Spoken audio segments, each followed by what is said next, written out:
My name is Margaret Hale, and I am 67 years old. For most of my life, I believed that quiet consistency could hold a family together, even when personalities clashed and tempers flared. I built my world on routines: early morning walks, tending to my sparse vegetable garden, and volunteering at the local library on Tuesdays and Fridays. Life wasn't glamorous, but it was peaceful, predictable, safe.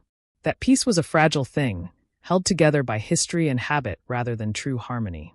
And in the center of that delicate balance was my grandmother, Eleanor, my fierce, whip-smart anchor who lived to the age of 91 and kept our family stitched together even when the rest of us frayed at the seams. When she passed away 9 months ago, it felt like the ground beneath my feet shifted. Not violently, but slowly, just enough for me to lose my footing. My parents, both well into their late 80s, seemed devastated at first. Or at least they performed devastation well. They were always talented in that way: grand gestures, dramatic displays, but rarely any true vulnerability. Still, I gave them space. I assumed grief expressed itself differently for everyone. And for the first few months, things seemed ordinary. I visited them weekly. We sorted through Grandma's boxes together. We reminisced. We shared stories over cups of too-bitter tea. But little things began to stick out. A file drawer that was abruptly locked when it never had been before. A box of Grandma's paperwork that disappeared between visits. An unexpected defensiveness whenever I mentioned estate matters. At first, I dismissed these things as oversights or nerves or even simple forgetfulness. My parents weren't as sharp as they once were. But the more I observed, the more their behavior tugged at the edges of my consciousness like a whisper I couldn't quite interpret. One afternoon, as I was leaving their house, I saw my father quickly shove a stack of documents into his desk drawer the moment he heard my footsteps. His eyes darted, his jaw tightened, and when I asked if everything was all right, he gave a clipped answer. "We're handling it, Margaret. Don't worry yourself with things that don't concern you." Things that didn't concern me. The words echoed in my mind long after I drove home. My grandmother had always included me in everything: her medical decisions, her financial planning, even her fears about how my parents might behave when she was gone. Her trust in me was unwavering. I couldn't shake the feeling that something wasn't aligning. Still, I told myself it was grief, stress, old age, anything but the darker possibility forming at the back of my mind. But the turning point arrived one evening when I found an old voicemail from Grandma that I must have missed. Her voice, shaky but strong, said, "If anything ever seems off when I'm gone, Maggie, don't let yourself be talked into silence. You've always seen things clearly, better than the rest of us." Her words felt like a tap on the shoulder from beyond the grave. A door creaked open in my mind, a door that led to a hallway I never wanted to walk down. But once opened, it would not close again. And soon, the secrets my parents worked so hard to bury would claw their way into the light, one page at a time. The explosion came on a calm Sunday morning, wrapped in the kind of politeness that masks something rotten underneath. I had stopped by my parents' house with a basket of homemade scones, thinking the gesture might soften the strange tension that had been brewing between us. They greeted me at the door with thin smiles and stiff shoulders. We sat at the kitchen table, the three of us picking at warm pastries with cold silence. Finally, my mother cleared her throat. "We've made some decisions regarding your grandmother's estate," she said, not meeting my eyes. My pulse quickened. "What decisions?" My father reached into a manila folder and placed a single sheet of paper in front of me. A typed summary. Clean. Sanitized. Suspiciously simple. He said, "Your grandmother didn't leave much behind. A few personal items. Some furniture. Nothing significant." The words hit me like a slap. "Nothing significant?" I repeated slowly. "What about her house? Her savings? Her investments?" My parents exchanged a look that said more than their mouths ever would. My father leaned back. "The house was sold months before she died. The money was used for her care. What little remained went toward final expenses." My blood ran cold. "That doesn't make sense. I helped organize her accounts. I know she had more than a little." My mother waved a hand dismissively. "You're misremembering." But I wasn't. And the certainty of that truth settled heavily in my gut. I stared at them, each wearing a mask of forced tranquility, and something inside me cracked. "Did Grandma leave a will?" I asked. "No," my father said too quickly. My mother added, "She didn't get around to it." I felt the betrayal like a blade sliding between my ribs. Grandma had mentioned her will. Not vaguely. Not hypothetically. Explicitly. She had even joked that I should remind her lawyer about her long-standing instructions in case her memory ever decided to betray her. My hands trembled beneath the table. "Are you telling me," I said slowly, "that Grandma, a woman who planned everything down to the expiration date on her pantry spices, simply never made a will?" My father's jaw twitched. "That is exactly what we are telling you." The lie hung in the air, choking and thick. They expected me to swallow it, to nod, to accept whatever narrative they chose to feed me. But I couldn't. Not this time. I stood to leave. My mother called after me. "Where are you going?" "To get answers," I said, grabbing my coat. "Real ones." My father's voice turned cold. "Margaret, drop this." I paused at the doorway, and with a steadiness I didn't feel, I replied, "I don't drop the truth." I walked out to the sound of my mother's anxious whispering and my father's chair scraping violently against the floor. When I reached the sidewalk, I let myself breathe again. The betrayal was no longer a possibility. It was a fact, but I didn't yet know just how deep it ran, or how much was about to unravel.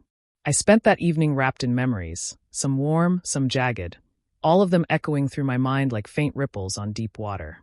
I needed clarity, needed to remind myself who my grandmother truly was, and who my parents had become. My grandmother Eleanor raised me more than my parents ever did.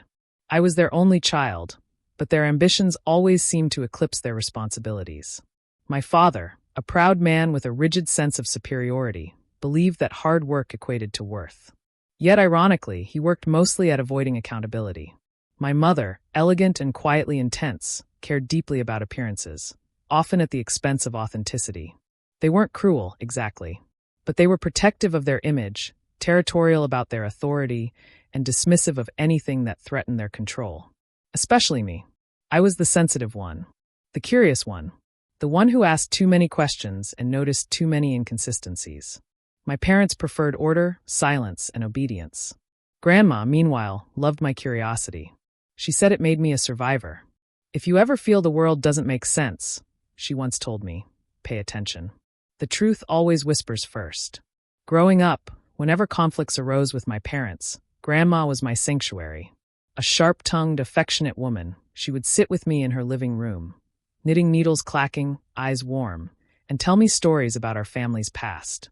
She taught me about finances, legal documents, and the importance of maintaining a paper trail.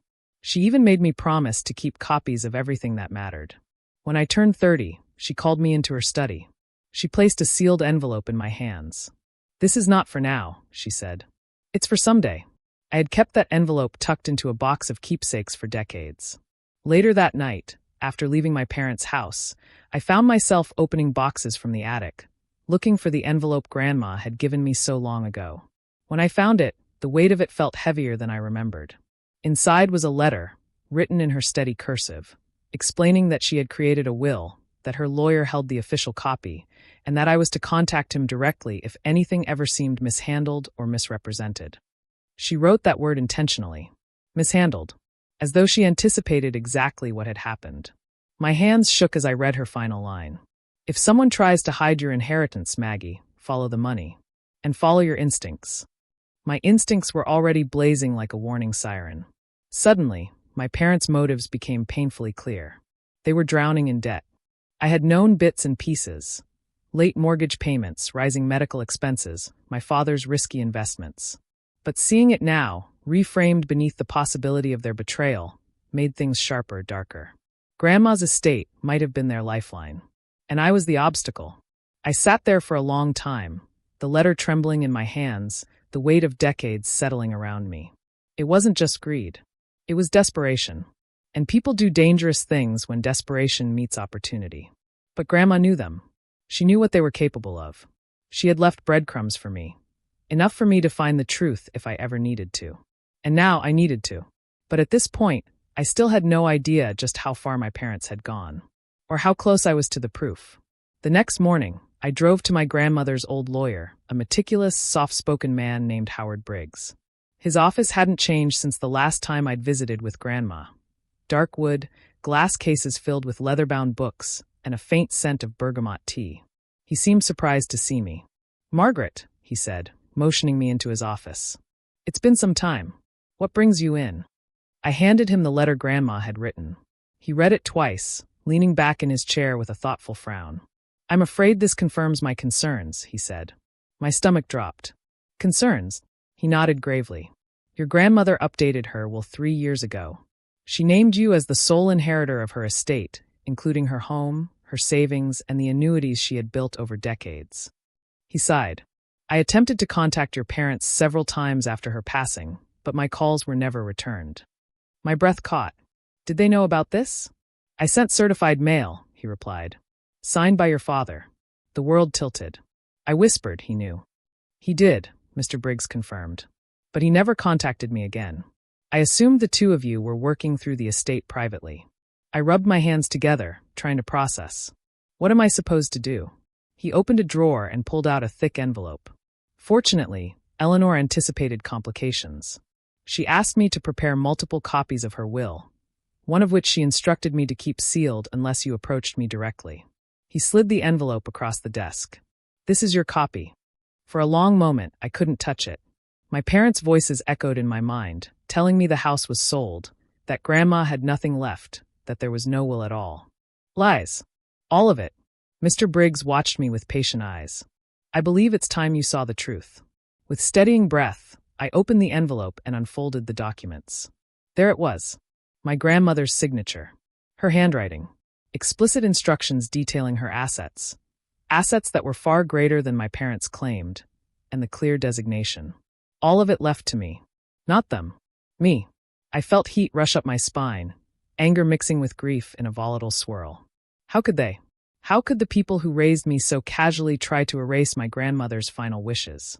I asked, "Is there anything else I should know?" Mr. Briggs hesitated. "Yes. The sale of your grandmother's home, if it occurred, was not authorized by me, and there is no record of her approving it. Based on this will, they had no legal right to sell it without your signature." A cold shiver ran through me. My parents hadn't just hidden the will. They had broken the law. Mr. Briggs continued, "You will need documentation. Records of the home sale. Bank transfers. Anything showing where the money went." I nodded. "I can get those." He handed me his card. "When you do, bring them to me. We will take the appropriate steps." As I walked back to my car, the weight of what I had discovered pressed down on me, heavy but clarifying. My parents had stolen from me. They had betrayed Grandma's final trust. But they had underestimated me, and they certainly underestimated her. She had given me everything I needed to uncover the truth. And now I had begun. But as I would soon learn, the truth was far more tangled than I imagined. The next step was the hardest, facing the paper trail my parents had hoped would never see daylight. I returned to their house, not to confront them yet, but to gather evidence quietly. They had no idea I had seen Grandma's will. No idea I knew the truth. And I intended to keep it that way for as long as possible. Their home office was cluttered, as always, but my eyes were trained on details now. An unlocked filing cabinet. A stack of open letters. A drawer left slightly ajar. I scanned documents methodically, taking photos with my phone, bank statements, property transfer records, large withdrawals that coincided suspiciously with Grandma's final months. They were careful, but not careful enough. Then I found it. A printed confirmation of the home sale. Signed by my father. Forged with my grandmother's name. My breath caught. My hands trembled as I took photos of every page, noting dates, signatures, inconsistencies. My parents had orchestrated the entire thing. They sold Grandma's house illegally, pocketed the profits, and disguised the transactions under vague categories like medical expenses and family care. They even set up a secondary account, one I had never seen before. The betrayal deepened with every photo I took. Suddenly I heard footsteps in the hallway. I stiffened. My mother's voice floated through the door. "Margaret? Are you still here?" I quickly closed the drawer and stepped away from the desk. "Just grabbing some old photographs," I said, keeping my tone light. She peeked in, her eyes scanning the room suspiciously. My heart pounded, but I maintained a calm facade. Eventually she smiled, a tight, nervous smile, and walked away. I exhaled shakily. I had enough evidence to confirm everything. Enough to prove deception, fraud, and theft. But the truth wasn't finished revealing itself. That evening, I gathered every photo and document into a single organized file on my computer. I sat there for hours, reviewing the timeline. And then I remembered something Mr. Briggs had said: certified letters. If he sent certified letters to my parents, there had to be signatures. Proof. A paper trail they couldn't deny. I emailed him immediately. Within an hour, he sent me scans of the receipts. There it was. My father's signature acknowledging receipt of the letter informing him of the will. He had known. They had both known. The next morning, Mr. Briggs called me. His voice was unusually firm. "Margaret, I reviewed everything you sent me. This is clear fraud. Legally, the estate is yours, every asset. The home sale was never authorized.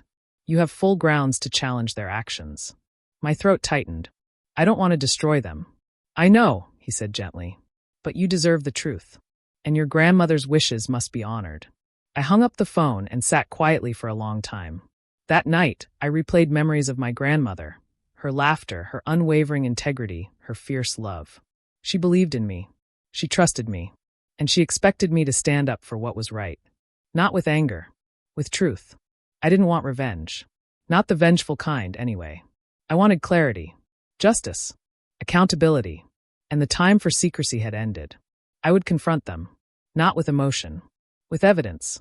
But I didn't yet know that when the confrontation came, it would expose not only their lies, but a final devastating truth I never saw coming. I arranged the meeting for Sunday afternoon. My parents assumed it was a normal visit, maybe another attempt to let things go, as my mother had phrased it just days earlier. They were wrong. I arrived with a calmness I didn't entirely feel, but I steadied myself with every breath. The folder under my arm felt heavier than its physical weight. It held everything: the will, bank records, forged signatures, and correspondence from Mr. Briggs. When I stepped into the living room, they were seated on the sofa, stiff and watchful. My father's eyes narrowed immediately. "What's this about?" he asked.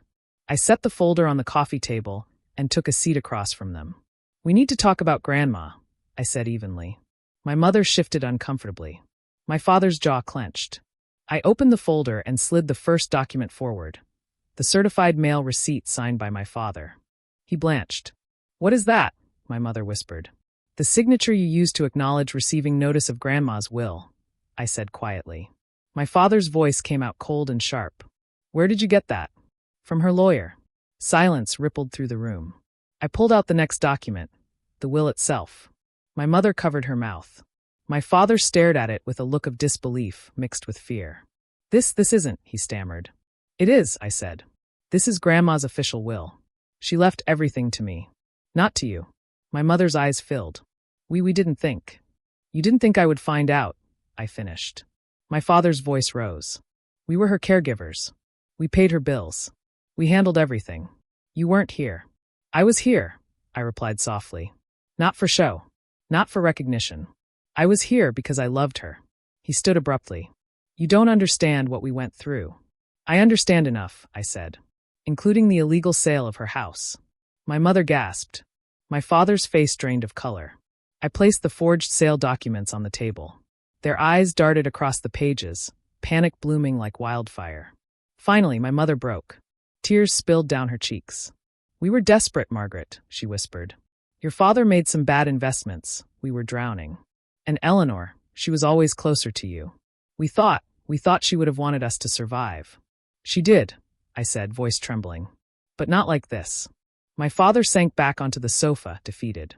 "You're going to turn us in." "That depends on you," I replied. Both of them looked at me in confusion. "I am not here for revenge," I said. "I am here for the truth. And for our grandmother's wishes. What I need from you is honesty. Full transparency. We will fix this, but only if you acknowledge what you did and help me correct it." My father swallowed hard. "And if we don't, then the legal system will handle it." The silence that followed was heavy, suffocating. My words lingered in the air like the final movement of a symphony. Finally, my father nodded. "We'll tell you everything," he whispered. My mother took my hand, tears spilling freely. "We're so sorry. But it wasn't over. Not yet. Because what they told me next would change everything." The confession unfolded slowly, painfully. My parents sat side by side, both exhausted, both trembling. My father spoke first, voice low and cracked. "We started falling behind on payments years ago. Medical bills. House repairs. And then the investments. I thought I could fix everything before anyone noticed." My mother added, When your grandmother began declining, we panicked. We thought if we handled her estate ourselves, we could avoid losing everything. They admitted forging her signature on the property sale. They admitted diverting the funds into a separate account. They admitted lying to me, repeatedly, intentionally. Each word cut deeper than the last. But I listened. Not out of sympathy, but out of necessity. Truth was a strange kind of closure. When they finished, I said quietly, "We're going to see Mr. Briggs." Together. They agreed, resigned. The next day, we met with the lawyer in his office. My parents looked smaller than I'd ever seen them. Less like the authoritative figures of my childhood, and more like two fragile people finally stripped of their defenses. Mr. Briggs reviewed the evidence and their confession with professional calm. He said, "Legal consequences are unavoidable, but cooperation will have weight." My mother began to cry again. My father stared at the floor, defeated. Mr. Briggs turned to me. "How would you like to proceed?" I looked at my parents, broken, ashamed, and for the first time in decades, honest. I chose a path that surprised even me. "I want the estate restored," I said. "I want the funds returned. I want the property sale reversed or compensated. And I want a legal agreement preventing them from accessing any part of Grandma's assets again." Mr. Briggs nodded. "That is reasonable." My parents exhaled shakily. "But," I continued, "I am not pressing criminal charges if they comply fully and immediately." My father's head snapped up. "You're what? You will repay what you took. You will follow every legal order. And you will never lie to me again. That is my condition." My mother collapsed into tears, relief washing over her. My father whispered, "Thank you, we don't deserve this." "No," I said, "but Grandma deserved honesty. And I'm honoring her, not you." Over the next several weeks, the legal processes began.